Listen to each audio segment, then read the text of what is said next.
بسم اللہ الرحمن الرحیم۔ اللہم صلی علی محمد وعلی آل محمد وبارک وسلم۔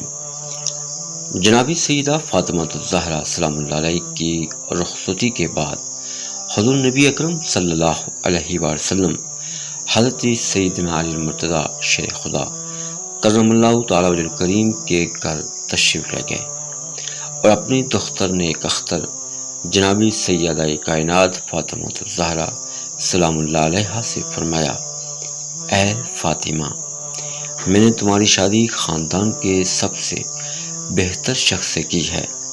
پھر حضور نبی اکرم صلی اللہ علیہ وسلم نے نوبیادہ جوڑے کو دعا دیتے ہوئے فرمایا، الہی ان دونوں میں محبت پیدا فرمانا اور انہیں ان کی اولاد کی برکت عطا فرمانا اور ان کو خوش نصیب بنانا، ان پر اپنی رحمتیں نازل فرمانا اور ان کی اولاد کو ترقی اور پاکیزگی عطا فرمانا۔